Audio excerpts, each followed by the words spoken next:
Londres en fait venez nombrer le 21 février 2026 à Dominion Center et venez adorer avec l'adorateur du Seigneur Papa Deningonde et Boya Ibele Bana Londres Boya Bissali à Dominion Center de 9 à 9 de Broadway et numéro de téléphone est Zawana Bandeko.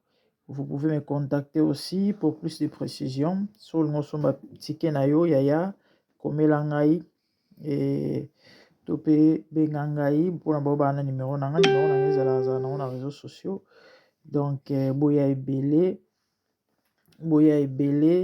et le 21 février 2026 na Dominion Center na Wood Green pardon et 9 de Broadway High Road London N22 6DS. Donc c'est ça. Boya ebele tokomisa nzambe elongo e bisika bana nzambe basangana basantu basangande bisika nzambe atindaka mapamboli selon psaume 133. Voilà, donc c'est ça. Moment ya boye ezala bamoment historique à ne pas rater. Et soki nzambe akomi kokundola baadorateur ya kala basali na nzambe ya kala oyo bato mokili bakolobaki no bango baza bato ya kala so nzambe akomozongisa bango seke carence toza na carence ya bavrai adorateur. Voilà, toyebi biso nyonso koma te seke nzambe autilisaka Papa Deningonde na nzela na baadoration banzembo lokola bamotema na ngai etondi na posa na yo boya ebele tokumisa nzambe elongo na présence na ye bandeko soki opusani bible elobi otikala lolenge moko te parce que dans sa présence il y a la gloire, dans sa présence il y a la magnificence, dans sa présence il y a la joie, il y a la solution. Que Dieu vous bénisse. Mbote bandeko babolingo certainement vous allez très bien. Moi je viens par la grâce de Dieu la mifa na edisusu bandeko vidéo oyo naye kosala mpona ndeko na ngai Sandra Mbui, sœur Sandra Yasa Mbote. Moi remarque, moi conseil bapesaka conseil jamais esalaka bien soki naye kopesa toli mama eza parce que napotako na motema parce que nalingaka yo. Alors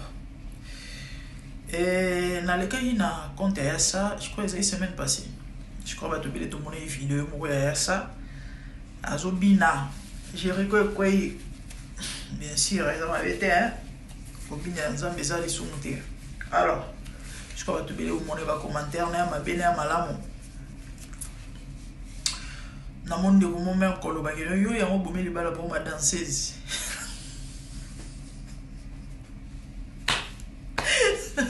na TikTok komola olelisa mutu bavideo mingi ya Yasa ezotambola tozomona yasakisakata asa nini asa akoboni misapi kaka boye Yasa toyebi ke anosi olongola toyebi Yasa tai nde tai.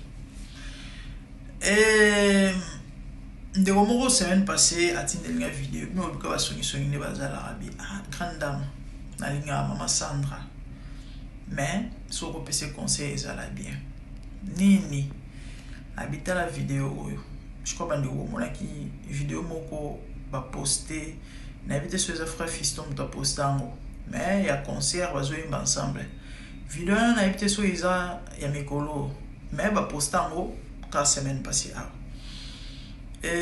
non na mego côté na bi vidéo ni eza kala concert en habite mais ba to posta en kalaté on dirait ça vidéo ya kalaté nini bon bato bazoko regretter to pe bazo loba bazo sepelité Yasa lati robe moko trop moulant de 40 soto quoi bino bebi Yasa za ba forme ba deringo et dessiné cimenterie de Lukala aux 8 Taylor Vanda mon lobi mwasi ya Vandia na ika na pesa ndio na Sandra Mbui conseil maman la mai nzamba zo lokumu c'est vrai ils attaquent tout ce pela na ba divorce pour na moni bato belé bazo blâmer ngai obino place bolo baba zonga na bo sambela nzamba zo ngisa bango bazo ngisa banani divorce mosusu ezala délivrance nyonso te me mosusu ezala délivrance neti oyo ya Sandra Mboyi eza délivrance mpo na ye. Mama Sandra yebaki ndenge oza lokola Israël abimi na Égypte. Pharaon, après avoir réalisé que bité na ye glissé na maboko, proie na ye fromage na ye gibier na ye, abi non sali erreur alanda Israël. Net nzamba bazaki na bango, net bazaki même moral na nzambe, na nzela na Mose, nzamba longise bango bakati ya mer rouge. Ya sa obimi Égypte oui, mais yeba ki ba représailles kozala.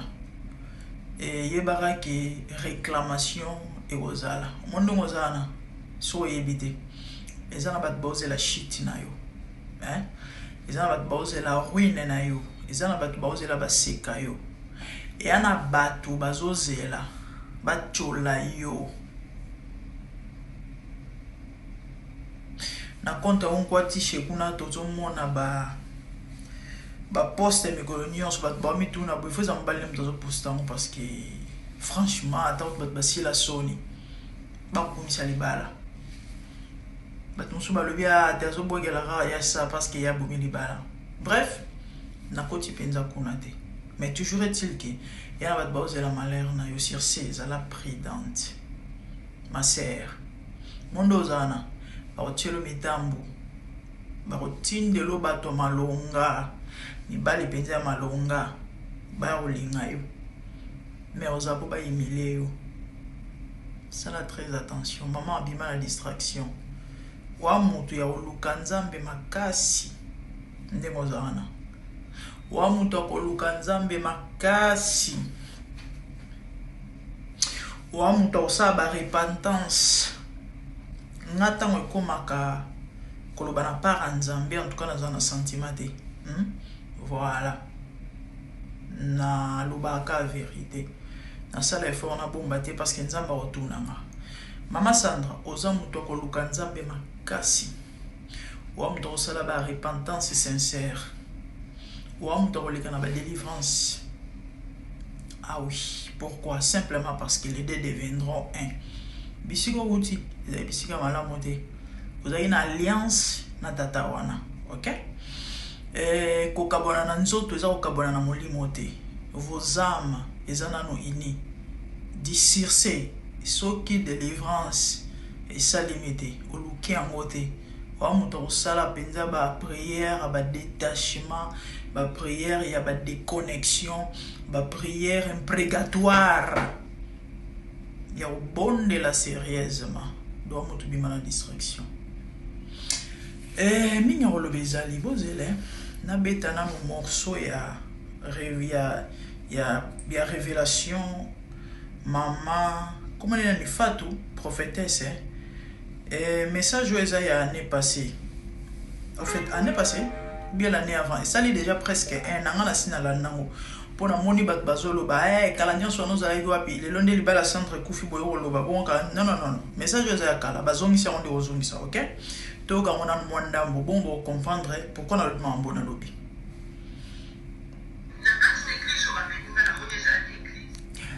na dimne volume makasi ba mimaki quelque part volume déjà na c'est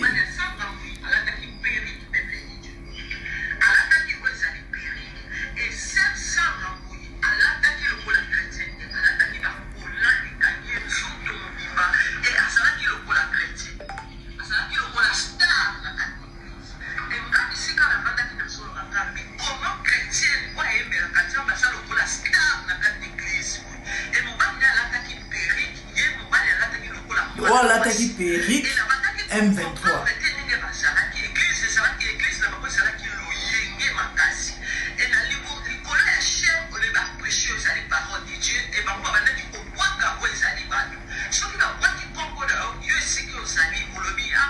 babwaka mabanga doneti wenge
bâtiment aux homona, j'ai déjà sous l'église, c'est Kangami.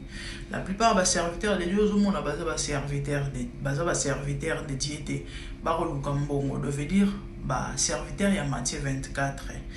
Et, ngonga, nana chouate, na olingana lekisango, nacha partie moko est très important, mais malheureusement, ngonga, mais bon.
Un message, maman prophétesse Fatou Azouaka, plus ou moins un an passé dans la landa kango.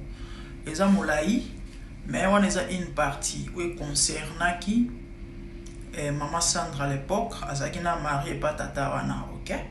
Maman Zambatali saki e ango, ok? Église wana est église en Zambété. Mobali wana mosali en Zambété. Et babana ko servir en Zambété na mwasi. Mais et c'est on a dit ezaka ke Sandra Mbuya si abimi esika wana akabwani na mobali wana yango bomoni na video ya liboso na lobaki Sœur Sandra oza mutu akoluka Nzambe makasi oza mutu ya koleka na ba délivrance oza mutu ya ko se repentir oza pourquoi parce que les deux deviendront un azaki na alliance na tata wana ok. Je crois Bolandi na bokebi. Maman ou un message na ye, parti à liboso so bozongi na vidéo liboso na salaki. Abane ko luka église solo na vision wana to na révélation na vision azwaki. Azo senga ange o ya memaki en esprit. Église ni yaki no luka nzambe to yino ressemble la église ezate. Awa ya mabe ba ebisi eboye. Tamba meme ce qu'on église à tata oyo. Balobi na ABC ange mais comment meme ngesika ona muni awa oyo eza na musique eza église te. Ba biso non parce qu'on insiste ki yango to memio awa. Ange alobi na eba église c'est kangami. Église oyo zo servir Nzambe. Ba église e kangami. En fait eza elobeli hein. Pour batobele bazama mayele te. Quand on a loba que non na Congo Nzamba zate. Bato bele bazara mayele te bazo komela n'importe quoi na ba commentaire soki ozana Nzambe te ba biso tozana Nzambe yeba ke na Congo Nzamba za Bible lobi bisika Nzamba za eyebanaka soki na Congo ba serviteur de Dieu oyo to yebi la plupart ba na osela Nzambe na ndenge solo Congo lingeza na ndenge zate botanga Bible to botanga kate botanga Bible to botanga kate makomi lobi Nzamba bongwanité il est le même meilleur aujourd'hui éternellement. Israël peuple de Dieu va passer un moment compliqué à difficulté. Mais net bazala na Nzambe lakisa bonzambe. Et tika la ba témoignage utile dans la Bible. À chaque fois qu'il y avait un problème au peuple azaki na souka aux extrêmes, ba prophète ba manda ko telema pour na ko relever ba défi, pour na ko sala ba déclaration. Lole yoki likolo efungwami. Miracle salemi Nzamba bongwanité c'est possible salema mais pourquoi na Congo ezo salema te ya on a loba na Congo Nzamba zate bato bele bazaka mayele te ngabalanda ngana loyengete ya on bomoni généralement bofinga nga pourquoi parce que ngana bino toza level mon côté bo limbisa ngeza orgaité maintenant je me ko expliquer mais il y a quand même des gens va comprendre nga que Dieu vous bénisse et puis c'est même mutu nyoso ta comprendre Nzamba sala bino ngolu bino bo comprendre bo batela ngolu boza na mwana yesu abana kotela ba parabole La plupart de nous comprennent le message inédit. À nous, bien, disciples, mon pandi. Au cas où même en bolbe, il n'y a expliqué. C'est ça. Il y en a qui dans ma salle grâce. Avec l'aide du Saint-Esprit, on va comprendre ce que nous disons. La plupart des serviteurs de Dieu amenés nos boyes, on va distraire bateau. Baza parmi bateau, bateau, on voûte peuple dans Bokawana. Pour votre information, ceux qui t'aimaient, si réellement tu as le Saint-Esprit, quand tu as ma bonne délai, le Seigneur va te révéler. On a besoin de convaincre. La vérité, c'est la vérité. Dès lors, on a fait la yango. La question de l'église, c'est quand même Bible Zoloba et Nathan Masuka. Il faut prophète Barotel. Il faut Christ Barotel. Plusieurs les suivront. Plusieurs n'est pas la moitié. Plusieurs ne veut pas dire B. Plusieurs veut dire la majorité. Donc ce qui veut dire une bonne partie. Bonzambe zate. De sur 100 églises. Tam sous 5. To 10 kaka. Nde bazana nzamba solo. Et moi 5. To peu moins 10 wana. Baebani na bango pété. Ya moko moko ya holuka. Oh baebani bani mingi généralement la plupart. Puis na puis. Botamboka wana. O sentir penda solo malédiction. Congo solo ya malédiction. Mais beaucoup mi sanza bazara na nzamba zate. Ba serviteur de Dieu solo bazate ya koluka. Ya koluka. Ba oto yebi wana so bazana nzamba solo. Mambole ya mboka ngesa le matin. Ah balinga ba décréter. Balinga ba kausa ba konti susu wana. O mebino bonyo la peuple nzambe. Bonyo la bato. Et du coup ba odondo wana ba bokonti. Bo continue ko sala bato mabe. Et ba sali nzambe so disa ba fandi wana. Ba ngona ba beno lia ba dimi wana bo ebite. Ba benga ba ngokuna ba kenda na ba présidence ba lia ba dimi. Ba lia ba mbongo bomona ba ngono na ba vidéo c'était quand l'année passée. Tango gome kweyaka. Bomona ba vidéo. Ya ba bilonyo na nyonso to yebi wana. Tala ba ngo ebele ba ko yanga noir. Bazo seka bazo sepela ba to so ba enveloppe. Ba montant na autant ba komba ba toté misu to ga bazo ba 1 million. Mais loko malunga na mboke so sale mate guerre apamba boko aussi sate. Bo e bolo ba bwana nzambe, bozana nzambe te. Nzamba zate. So tangi Bible. Ba défi a boy ba prophète ba relever la Bible. Tina niveau. Nzamba zo révéler Élisée. O ebombami na kamba yini. O bazo planifier o bazo bongisa roi ya ngambo wana so kamwa mais nani yango azana kati na biso aza traître. Comment se fait-il o nyoso to kana to sala kuna bazo yeba. Ba biso bango en Israël il y a un prophète. Hey! Kagama ko lo bateke au Congo il y a un prophète. Koyiba ba wifi mbangu, kozongisa ba avion mbangu. Mais quand on m'a mike boko kokate bo si sa guerre ko? Bo si sa guerre. Bo si sa guerre. Bo si sa guerre bo tamboka salité. Ba millionnaire, tala ba enfant de la grille, na bana ba 2 ans on a ba place où là les athées. Mais vous avez Jésus qui est l'amour. Bible lobi que non, lingan moninga na yo. Soit azana nzala pesa ya kolia, soit azangi lamba latisa vous êtes des millionnaires. Bat bo souffrir modèle bazo souffrir wana. Dans vos églises, bat bo zanga misala, dans vos églises, bat ba ko nyokwama. Ba ko uta ba misika ba ko ya ko yemba. Mata transport bazo raté pona ninote ba ko senga mbongo te. Hé! Honte à vous. Bobo on la mitema ba sala nzambe. Mama oyo révélation zo ki ya mwana. L'église c'est ko kangama. Ba vrai bazate. C'est ça. Mais malheureusement tellement ba baza en fouté. Ba comme ba n'importe quoi en commentaire ça rien comprendre. So comprendre te tout na. Mama e o lobi bo po anene. Na vous expliquer pourquoi la lobby. Ni kolo na ba cravate ceux qui a pembe nzoto mobimba mais qui rien dans la tête. Chrétien pendant 20 ans, 30 ans, Sony. Que Dieu vous aide. C'est ça. Bande babolimo. Révélation maman la biso azwaki yango wana. Nous vivons le temps de la fin. Oyo ba faux baza tellement belé ko le ba vrai. Et bazo dondwa. Bazo gagner terrain. Que Dieu nous aide. To bondela, to intercéder. Ba o baba telena bonzambe. Enfin nzamba telemisa armée na ye. enfin nzambe intervenir na loboko na yango ya Bible zoloba nzamba lukina mokili mobimba amoni mutu te o akotelema pona ko défendre peuple na ye pona ko bondela pona liboko na libota na ye. Sa main lui est venue en aide. Prions que Dieu dans sa toute puissance à intervenir dans ndenge na ye. So ezala to le total de basali ya nzambe yeso zongelo isa limité to be la kama wa nzambe. C'est ça. C'est ça. Certainement pour comprendre ngai. Tant on a téléméla bato yo awa. Je refine basali nzambe. On est tous pas pour dire le baraba fait ça. Oh bah on a lobela abazala basali nzambe te. Je sais qu'il y a des hommes de Dieu bazali. Pas cause de la faiblesse. Mais on a lobela bazala basali nzambe te parce que mambasala mosala nzamba ko sala ngote. Malgré faiblesse. Vous comprenez tout, vous comprenez. Vous dites qu'on a dévoilé bango.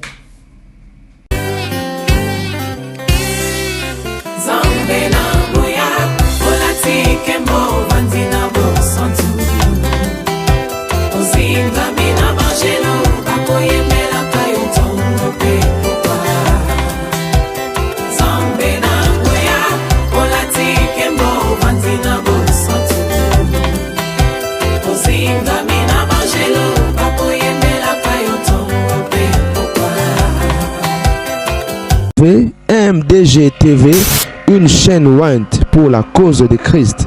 Mafuta Yasika, Mafuta Yasika, Mafuta Yasika.